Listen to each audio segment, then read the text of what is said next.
sociology students. So as promised, we have our second part of our previous socialization lesson. So let's get started.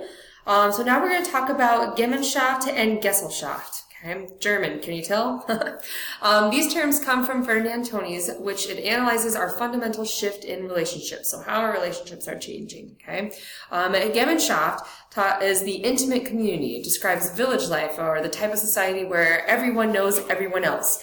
And Gesellschaft is a type of society that is dominated by impersonal relationships, individual accomplishments, and self-interest, which means our lives no longer center on intimate ties to family and friends. So, for example, like few of us take jobs in our family businesses. Also, for example, just take a look at these two photos, right? One is warm and intimate and very nice, right? And another one, we are very closed off and in our lovely coffee shop doing our homework, okay? Don't worry, I'm more of this person anyways. But that's just to say what the differences are between how our interpersonal relationships have become, okay? So how is this relevant today? The idea that the world is changing from a community in which people were united by close ties and shared ideas and feelings to an anonymous association built around interpersonal short-term contracts is definitely continuing to be very real in our world. Okay, so the microsociological perspective, social interactions are in the everyday life. That's what we want to focus on when we're in that micro, right? We want that narrow look into our social interactions. So our primary focus is on face-to-face interactions. This is some of my favorite stuff here. So what people do when they are in one another's presence. So there's a lot of symbolic interaction that we talk about, right?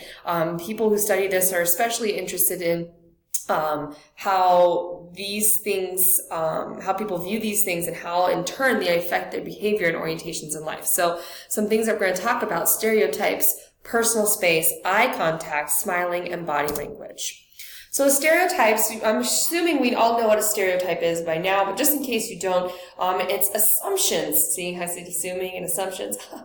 Of what people are like. So when we first meet people, we classify them according to our perceptions of their visible characteristics, and our ideas about these characteristics guide our reactions to them. Our behavior, in turn, can influence them to behave in ways that reinforce our stereotypes. So just so you can see here, we see features of the person or things that we hear about the person, and then we fit what we see or we hear with stereotypes and then expect the person to act in this way. And then it goes down to how we expect the person to act, and that shapes our own attitudes. And from that, the person kind of gets an idea of how we perceive them, and then their behavior changes to meet our expectations. And that's how stereotypes self-fulfill.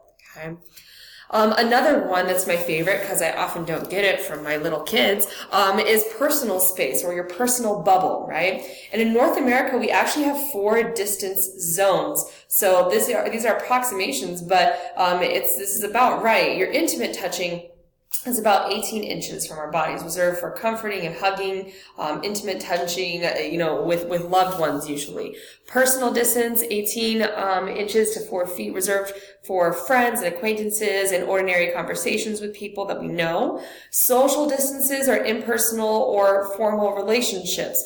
I'm normally a 4 to 12 foot person. If you see me in person, if you come to, say, any of the in-person opportunities, 4 to 12 feet is generally the accepted length, right? Unless I actually know you. So, and then public distance, that extends beyond 12 feet. So that's used to separate dignitaries, public speakers from general public. So anyone from, presidents to celebrities and things like that. Okay. Another way that we interact with each other is through eye contact, and we can control our personal bubble through that, right? So if I had you in an in-person class, I'd give you that teacher eye if you were doing something wrong, because you got to stop, and hopefully you would remedy your behavior, otherwise there would be consequences. But eye contact can mean other things. Like if you gaze too long, it can mean an invitation of intimacy, and that would be mortifying if you maybe did not reciprocate.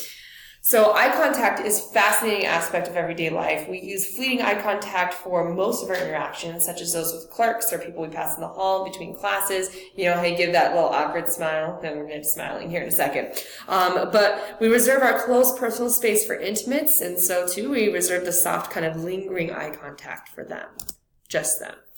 And then smiling and body language. Smiling is often taken for granted because not every culture smiles in greeting. In fact, a lot of Europeans will say that they can tell. We say even if you went to a Scandinavian country, right, where people are generally white with blonde hair, right, you will still see people who can tell that you are American because of the way in which you move and the way in which you smile, because it's not generally something that every culture does. So body language, of course, is the way that we move our body that gives messages to others, and it's it's definitely a skill. So sometimes people in hotels are being trained to read body language to better help customers, and airport personnel are also trying to find that body language as a way to fight terrorism. So, all right, for the fun stuff, dramaturgy, all right, the presentation of self in everyday life. How you present yourself matters, right? And this comes from our sociologist, Irving Goffman, and it's an approach where social life is analyzed in terms of drama, or the stage, okay? So we're going to be looking at it as if we were on a stage. So birth, you come out of your mother's birth canal. I know, so vivid and gross, right?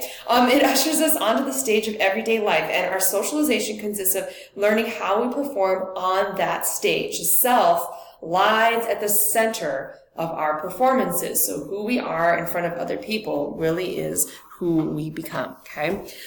So we also use impression management, which we'll talk about, but that's people's efforts to control the impressions that others perceive of them, or receive of them. So like those people in the Big Bang Theory, we too perform roles. We use props. We deliver lines to our fellow actors who in turn do the same. And let's face it, the show is hilarious. So come on now. So what are our stages? Just like in theater, right, there's a front stage and there's a backstage. Our front stage is where people give performances. So for me, when I get up and I'm lecturing in front of kids, I am a teacher who's performing in front of kids. In fact, that's what I would always tell my husband when I was teaching in person. I said, I put on 5 performances a day. That's what I do, right? Or say if you were getting married, because you're on the stage where everybody can see you.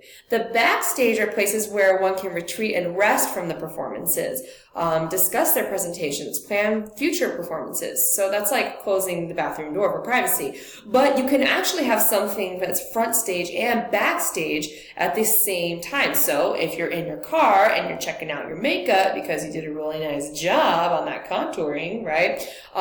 That's backstage because you are retreating from other people. But say you see your friend who's crossing the street at the same time and you give her a quick wave. Now you're on the front stage because you are having other people perceive you. Get it? I know. Cool stuff. So, role performance, conflict, and strain. So what do all these terms mean? Because they're definitely big in this idea of dramaturgy. So role performance is the way in which someone performs a role, showing a particular style or personality. If you haven't been able to tell from my voice, if you ever see me in person, which hopefully you will, I'm kind of quirky, strange, and I kind of overshare. I'm an oversharer. My kids have told me that for years now, my high school kids. And I think it's hilarious, so it's okay. Role conflict are conflicts that someone feels between the roles because the expectations are at odds with each other. So like, for example, like I was a basketball player in high school, but I also was an AP student and I wanted to keep good grades and yet also be amazing on the basketball court. It was very difficult, and honestly it was very difficult with those particular roles because most people didn't expect someone to be so very smart on the basketball team at the school that I went to, and people were generally not very accepting of that on my team. It was weird, okay? So role strain are conflicts that someone feels within a role, okay? For sake of time, skip through that part, okay? So sign vehicle is a term used by Goffman to refer to how people use social setting, appearance, and manner to communicate information about the self. There are 3 types of sign vehicles. There's a social setting where the action unfolds and includes scenery like an office, dorm, living room, classroom, etc. Okay. Oh, ECT. Oh, sorry about that. The second one is appearance, how you look when you play your role. So, like, if you were saying dressed up for a job interview, or if you're in your pajamas right now because you're doing your Dear Valley Online Learning Program homework, okay, very different appearances. And the manner, the attitudes you show as you play the role. So showing if you're angry, indifferent, serious, or maybe in a good mood. Teamwork, one of my favorites to talk about. So being a good role player brings positive responses from others, which is something, of course, that we all want. Teamwork is a collaboration of two or more people who manage impressions jointly. So working together helps that performance come off as planned. I used to lecture all the time with one of my friends at my school that I used to be employed at, O'Connor High School. And he and I could play off each other perfectly because we were best friends, or we're still best friends. And you know, he would laugh at my jokes even when they weren't funny, and I would do the same for him, okay? You provide that good teamwork to help, you know, the quote-unquote, the show go on. And sometimes a performance does not come off quite right, and then you have to do a face-saving behavior, which are techniques used to salvage a performance or an interaction that's going sour. So I have to make sure that everybody knows if I say trip over a chair, I always throw my hands up in the air and go, stuck it, like a gymnast, even though I am 5'10" and nowhere near a gymnast build. But that is how I save face when I have those unfortunate incidents. So when we become the roles we play, each time we change clothes, add accessories, we are fine-tuning the impressions that we're trying to make. And each time we get ready for anything we're working on, impression management, we tend to become the roles that we play. Okay? And roles become a part of our self-concept, especially roles we prepare for a long and hard for, and eventually become a part of our everyday lives. When we role exit, it tends to threaten one's identity. For example, I recently left teaching in person, and it is difficult to redesign myself as a full-time online teacher. I taught online before, but you know, I'm so used to being in front of students every day. I'm really hoping I get a lot of interaction with in-person opportunities, okay? So applying impression management. Impression management can make a difference in your career. In order to be promoted, you need to appear to be someone who should be promoted. You must appear dominant. But of course, this is a problem, right? Because of our connotations. If you are assertive, you know, you are generally perceived as, if you're a man, you're perceived as assertive. And it's a positive connotation. But for women, it can sometimes be aggressive. And that is how we perceive some of our gender roles, which we'll talk later about. Okay. Ethnomethodology. It's our last little piece here that we're going to talk about. This is really looking at the study of how people do things. So we explore background assumptions and how we use them to make sense out of life, or we use common sense understanding to make sense out of life. So Harold Garfinkel, a sociologist and founder of this particular study, had his students do exercises to uncover background assumptions. He wanted his students to act as if they didn't know basic rules of social life, kind of like your moral holiday assignment. Okay. So he had his students bargain with store clerks and inch closer to people or stare directly at them, and they received a lot of different reactions, as I'm sure you probably did as well, okay, for your moral holiday assignment. So all of us have background assumptions, deeply ingrained assumptions of how the world operates, okay?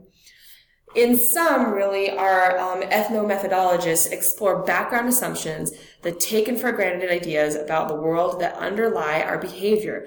Most of these assumptions or basic rules of social life are unstated. We learn them as we learn our culture, and it is risky to violate them, and we figure that out very quickly. Deeply embedded in our minds, they give us basic direction for everyday living. So we're finally moving on to social construction of reality, okay? I'm going to pause it right here because I just have a little bit left to go over. I promise it will not be very long, but I'm going to run out of my time to record, so I'm going to have to record this last little bit onto another video. So stay tuned and make sure you finish off the lesson. It will only be a couple more minutes, I promise.